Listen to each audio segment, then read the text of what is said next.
y'all, I'm Logan from with the Backwoodsman's Institute. In this video, I'm going to be talking about mineral licks and salt licks for whitetail deer. Now, the first thing we're going to talk about is mineral licks. Now, I'm going to ask a rhetorical question here. When does a buck start growing his new set of antlers? It's right as soon as he sheds his old pair. His body is gearing up to grow that new set of antlers. Now, if you think about nutrition and think about a teenage kid, all right, they can eat the family out of house and home because everything they eat is going to get their body to where it needs to be in adulthood. They're trying to grow. It's the same way with 1.5, 2.5-year-old deer.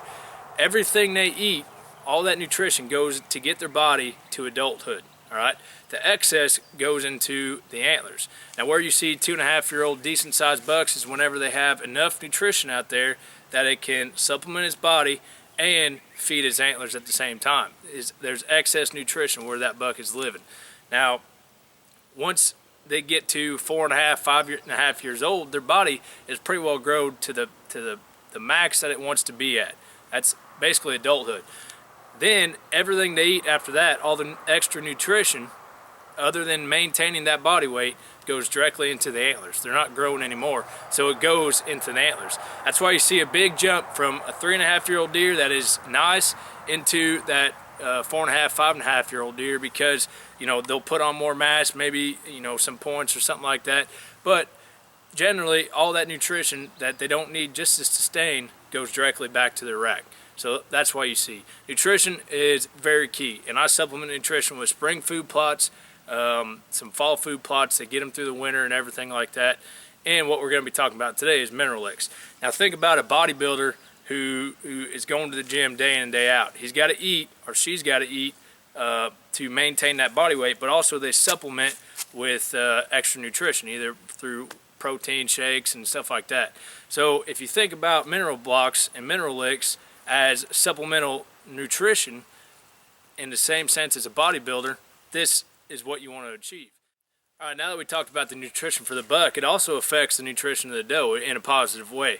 It can help lactation for nursing mothers to fawns, and it also supplements minerals and vitamins, just like a prenatal vitamin for a human woman who is pregnant. So she's supposed to take prenatal vitamins. It's the same thing for a doe. It supplements all those minerals and nutrients that she needs to ensure that fawn grows healthy. So it helps both bucks and does. We talked about that. Next thing we're going to cover site selection and ground prep. And I'm going to show you the brand that I use, but I'm not going to say that's the best brand out there, because every company out there says it grows the biggest bucks, or it's the best mineral lick out there for it. Who am I to say that one works better than the other? I don't know, but I can tell you this, that any mineral lick you put out there is better than not putting one at all. So with that, let's go into site selection. All right, this right here is a heavily used deer trail. This is what I'm looking for. I'm looking for something that they're going to be walking in more often than not. Then what I'm going to do is I'm going to go off to one side or the other about 10 or 15 feet, and I'm going to select a spot for my mineral lick. Now, if you can see behind me, I hinge cut a bunch of trees, laid them over to make real thick cover. Up here is a bedding area that I really don't go up into, other than refreshing my mineral licks or checking my trail cameras. In Indiana, I cannot hunt over a mineral lick or a salt lick site. Some states you might be able to, but what I do, why I set them out, is to benefit the deer herd. Now, we haven't talked about salt licks yet, and we will in a second, but about 10 or 15 feet off the side of these trails, up in this secluded area, because what I want them to do, I want them to get accustomed to this area. They have what they need. They got water, they got cover, and they got plenty of food up here. Now I've hinge cut these trees, they got plenty of browse to eat. I can put a mineral lick up here, and there's really no reason that they need to leave. Will they? Yeah, they will, because they're going to roam, but they don't need to leave this little area. All right, the next part of site selection is, do you want to put a trail camera over that mineral block or that salt block or anything? If you do, then you need to gear your spot towards a tree that you can hang your trail camera on. And that's what I got right here.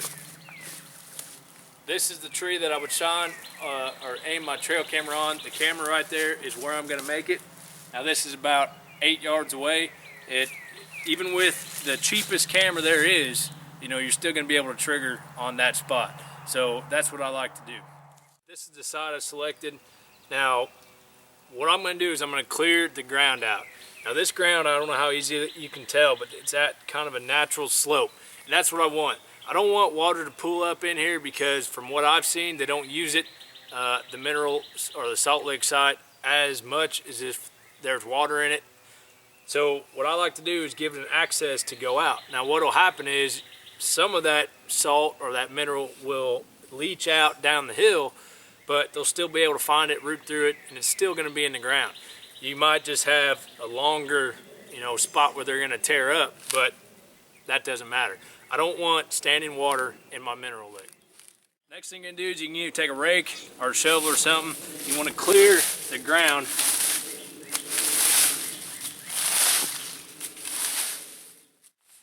Alright, what I did was I somewhat cleared about a 3-foot circle here.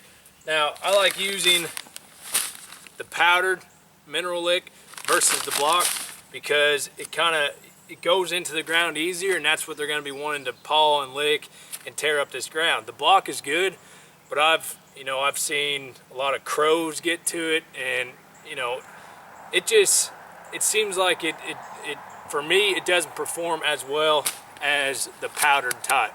So I like using this. This is Whitetail Institute 30-06. I've had good luck with it, but like I said, any brand out there is better than no brand. So what I want to do now is I want to take my shovel, kind of get rid of all these roots, and I want to work up the ground, because what I'm going to do is I'm going to put a layer down and kind of work it in there again, and then put more on it and keep working it into the soil.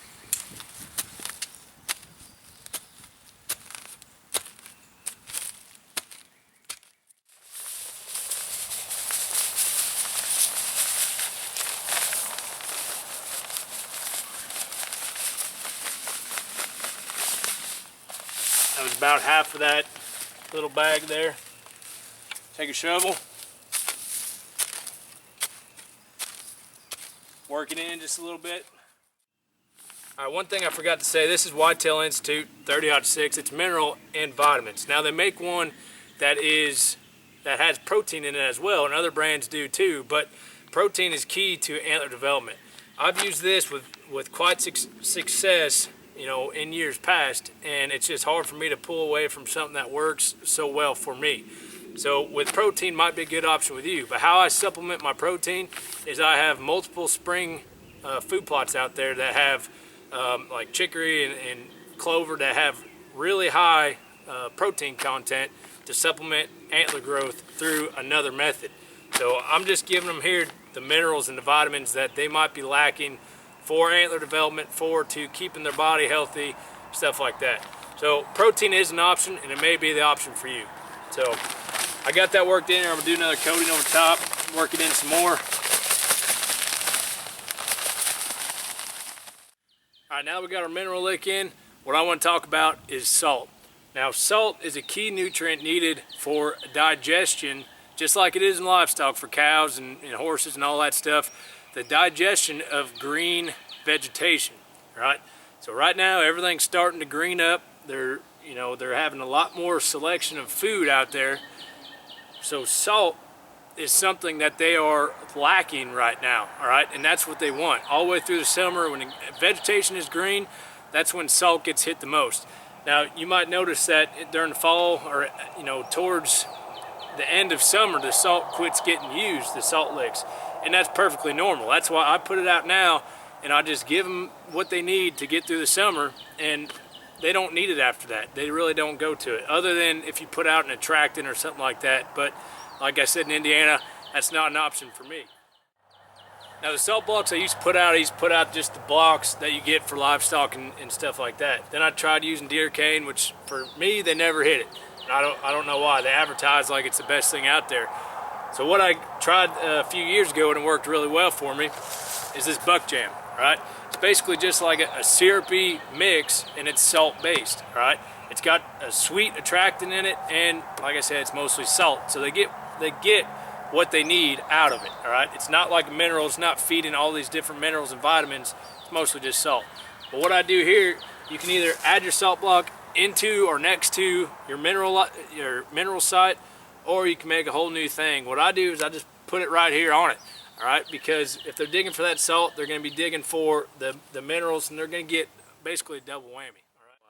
So what I do with this, open it up,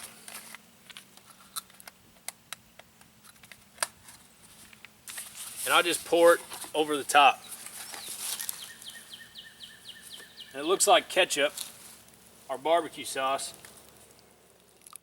Right now I'm going to show you some trail cam pictures for the past couple years, and you're going to see how it benefits antler development, overall nutrition for bucks and the does, and for the little fawns. So here's some pictures.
That's how I put my mineral sites in. I mix both elements together, so whenever they come here, they kind of get a smorgasbord effect.